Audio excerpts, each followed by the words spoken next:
Hai, baru bangun tidur, lagi di Semarang. Kemarin di Jogja lagi ada kegiatan kerja, cuman mampir ke toko buku. Terus ada ngeliat buku yang kayak gini nih. Nah, ini sih baru sempat pagi ini baca pengantar doang dari Fakih ya. Nah, di sini kelihatan ada beberapa hal yang mungkin ngerubah kita ngelihat bagaimana cara berpikir. Sebenarnya ini baru pengantar doang. Dan ini juga nunjukin bahwa kadang-kadang kita juga salah dalam berpikir. Jadi atau berkesadaran sih, dia pakai kategori terminologinya kesadaran, consciousness. Jadi kata dia ada 3 hal sih terkait dengan kesadaran manusia, dan ini kadang-kadang kita juga, saya sendiri juga mikir bahwa terjebak pada kesadaran-kesadaran yang levelnya ternyata paling rendah gitu.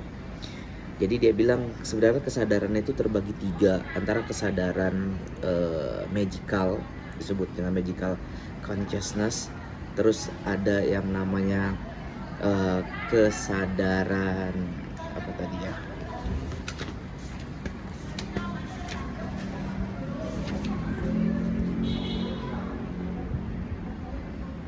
Oh, kesadaran naif dia bilang. Sama yang ketiga adalah kesadaran kritis. Jadi apa sih kesadaran magical, kesadaran naif, sama kesadaran kritis itu? Jadi gampangnya contohnya kayak gini. Jadi dalam dunia pendidikan atau dalam sistem biasanya kita kenal atau melihat sesuatu itu, potret sesuatu itu secara 3 latar belakang ini atau 3 kesadaran ini. Misalnya orang dengan kesadaran magical melihat suatu fenomena, anggaplah misalnya ada anak sekolah yang atau anak jalanan yang tinggal di jalanan gitu, hidup miskin, minta-minta dan segala macam.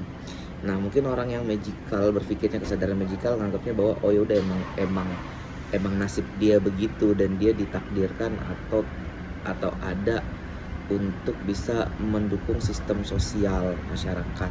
Misalnya dia yang dikasih sedekah, infak dan segala macam. Jadi kesadarannya hanya pada ya sebatas itu aja gitu. Dan sedangkan orang yang memiliki kesadaran naif, kategorinya menganggap ini kesalahan atau fenomena yang terjadi karena terjadinya kesalahan pada si individualnya. Mungkin misalnya dia nyalahin pada orang tua si anak yang mungkin nggak terlalu keras bekerja, yang agak malas berusaha, atau memposisikan anak itu sebagai komoditas ekonomi yang disuruh untuk minta-minta.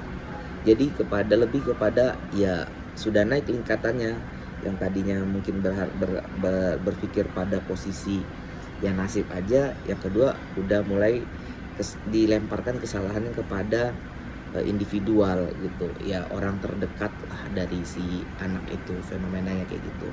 Nah, yang ketiga itu yang tadi adalah kesadaran kritis itu. Jadi ngelihat permasalahan ini dari view yang lebih tinggi lagi, helikopter view lah, bahwa memang terjadinya kesalahan atau fenomena anak yang jalanan yang ada gitu, yang suka minta-minta, ini ternyata ada masalah sistemik.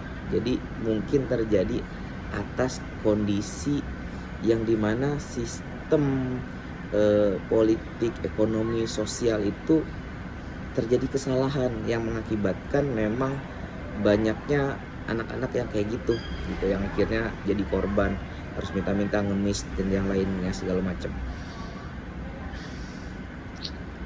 Ya cukup dalam sih, dan mungkin ya saya juga termasuk yang hanya berpikir pada level naif itu tadi gitu.